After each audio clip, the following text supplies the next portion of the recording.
Welcome to Achievers Educare. Today we will be doing the further part of circular motion. अगर किसी को भी circular parameters में difficulty हो तो मेरा लास्ट वीडियो देख सकते हैं, पार्ट 1 सर्कुलर मोशन का। Let us consider circular motion parameters का रिलेशन टुडे। आज हम लोग करेंगे v = r omega, a = r alpha, उनके वेक्टर इक्वेशंस।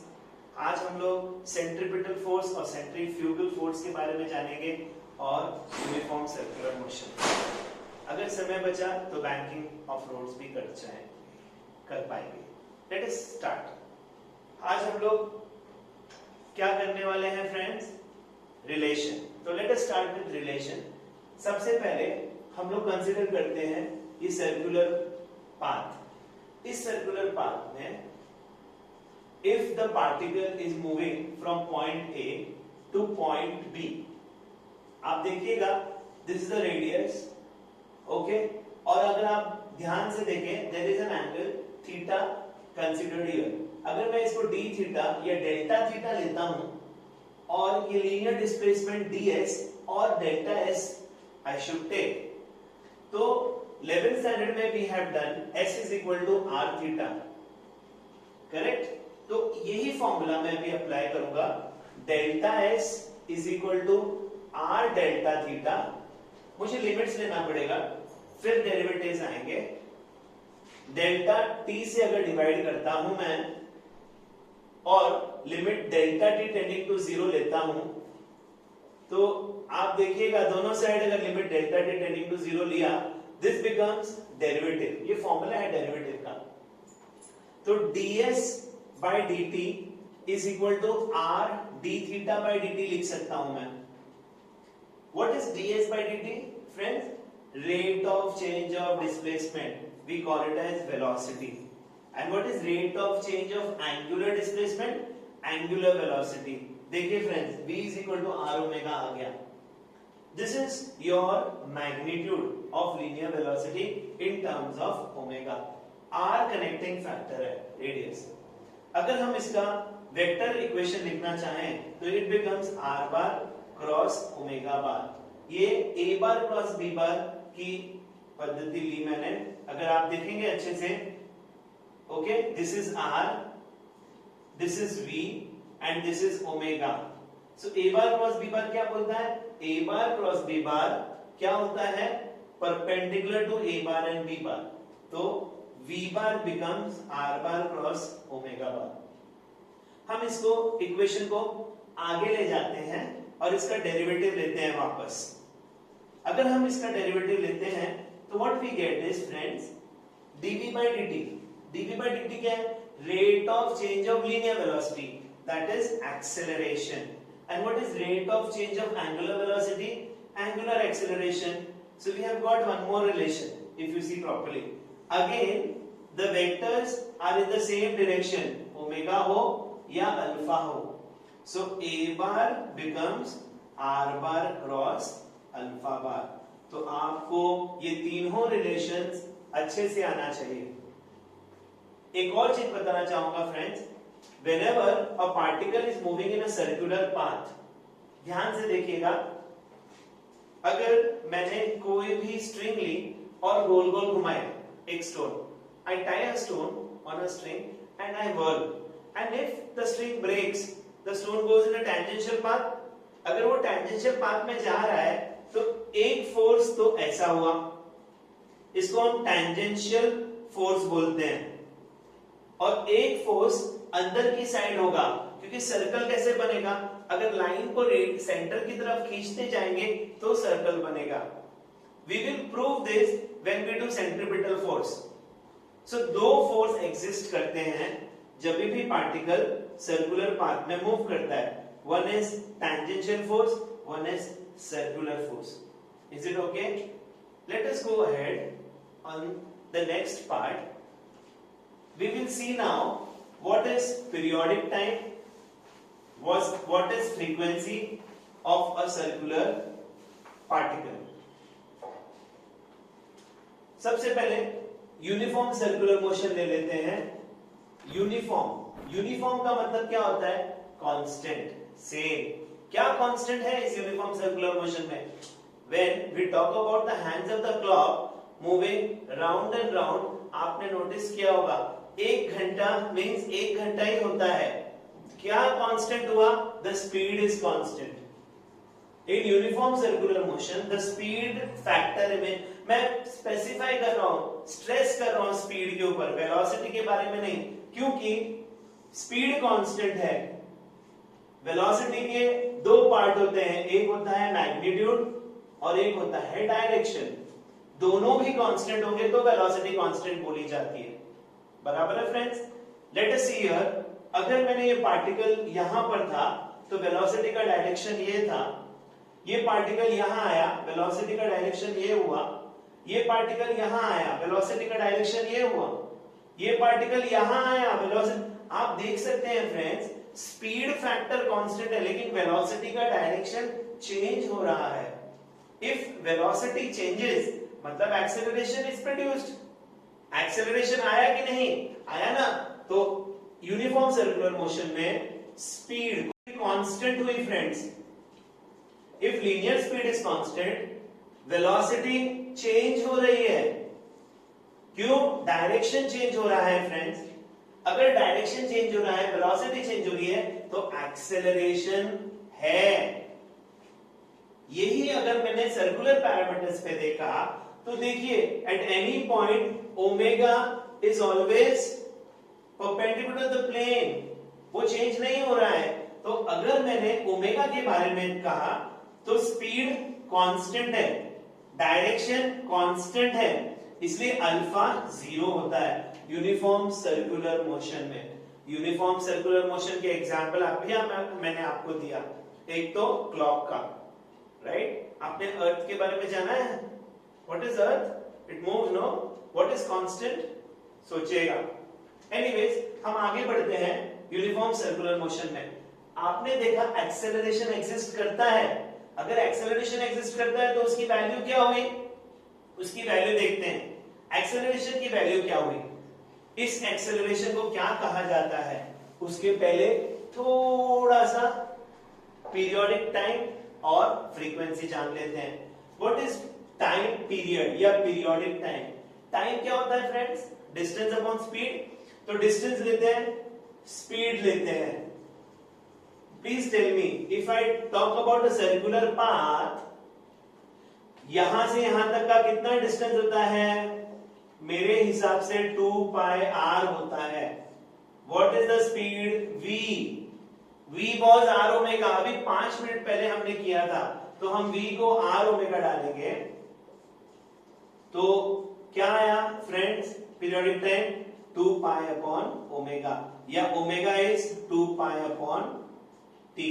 आपको याद रखना है, सारे फॉर्मूले बार बार यूज होने वाले हैं, सारे चैप्टर्स में यूज होने वाले हैं फिजिक्स के। कोई भी चैप्टर ऐसा नहीं है जहां यूज नहीं होगा। पीरियोडिक टाइम को डिफाइन कैसे करेंगे? It is the time taken by a particle to complete one circular path, right? Time का यूनिट डायमेंशन आप जानते ही हैं। डायमेंशन क्या है? t-1, और यूनिट क्या है? सेकेंड्स। पीरियोडिक टाइम और फ्रीक्वेंसी के बीच की रिलेशन आपको पता होगा, t is 1/n, n या f, आप कोई भी पैरामीटर या कोई भी सिंबल यूज कर सकते हैं। So omega becomes 2 pi n या 2 पाई f। ये सारे फॉर्मूलेज आपको काम में आएंगे। अब ये जो फ्रीक्वेंसी है, दिख रही है फ्रेंड्स? फ्रीक्वेंसी क्या होती है? It is the number of circular motions in 1 second. तो फ्रीक्वेंसी का यूनिट क्या होगा? उसका यूनिट होता है हर्ट्ज, या it is RPS, revolution per second. Revolution per minute में भी आएगा, आपको उसको कन्वर्ट करके आरपीएस, आरपीएस हर्ट्ज, ये स्टैंडर्ड यूनिट्स हैं जो आपको यूज करनी है। Is it okay? So v is equal to R omega आप याद रखेंगे, a is equal to R alpha याद रखेंगे, s is equal to R theta याद रखेंगे, omega is 2 pi by t and what? t is 1 by n, right? So omega is 2 pi n also. ठीक है, अब हम चलते हैं यूनिफॉर्म सर्कुलर मोशन के डेरिवेशन पे। एक्सेलरेशन, एक्सेलरेशन क्या है? एक्सेलरेशन आप देखें तो क्या है? Acceleration is minus omega square R. आप जब इसका डेरिवेशन बुक में देखेंगे आपको मालूम पड़ेगा a is minus omega square r. ये minus sign, what does the minus sign indicates in physics? It is oppositely directed to what? There are two things, omega and r. So if I see properly, omega तो constant है, omega तो change नहीं हो रहा है। अब बचा r, r का डायरेक्शन क्या होता है friends? From the center to the circle is r. If you remember, we have done it in the last lecture also. So omega तो कांस्टेंट हुआ, r के ऊपर डिपेंडेंट है, नेगेटिव है मतलब उल्टा होगा। तो अगर ये r का डायरेक्शन है तो एक्सेलरेशन का डायरेक्शन क्या होगा? Towards the centre. Negative sign क्या इंडिकेट करती है? Oppositely directed. और एक्सेलरेशन क्या हुआ? सेंटर की तरफ डायरेक्टेड हुआ। ये इसका यूनिट हो गया, ये इसका मैग्नीट्यूड हो गया। तो a is omega square r। इसको सेंट्रीपिटल एक्सेलरेशन कहते हैं। It is also called as radial acceleration. If I put the value of omega, I get, या r की वैल्यू डाल लीजिए तो v स्क्वायर बाय r भी आता है, सेंट्रीपिटल एक्सेलरेशन। कोई प्रॉब्लम है आपको सेंट्रीपिटल एक्सेलरेशन में? सेंट्रीपिटल एक्सेलरेशन में तो centripetal acceleration is the acceleration towards the centre. तो जब भी पार्टिकल सर्कुलर पाथ में मूव करता है तो what happens? The body is always accelerated towards the centre and this is called centripetal acceleration. Uniform circular motion में tangential acceleration नहीं होता है, हमने देख चुके हैं। वेलोसिटी ऐसे जा रहा है ऑब्जेक्ट तो कांस्टेंट होने के कारण टैंजेंशियल फोर्स एग्जिस्ट नहीं हो रहा है। The body is moving with constant speed. कोई प्रॉब्लम है यहां तक? दो टॉपिक और करेंगे, सेंट्रीपिटल फोर्स और centrifugal force. Centripetal force, what is centripetal force friends? Centripetal force सुना है आपने? अभी तो मैंने कहा if the body is directed towards the centre, मतलब सेंट्रीपिटल फोर्स एक्ट कर रहा है। Any particle which is moving in a circular path is always acted upon bye centripetal force. अगर सेंट्रीपिटल फोर्स नहीं होगा तो पार्टिकल सर्कुलर पाथ में नहीं मूव कर सकता है। Let us take an example of centripetal force. ये रियल फोर्स है और रियल फोर्स का रियल एक्सिस्टेंस होता है।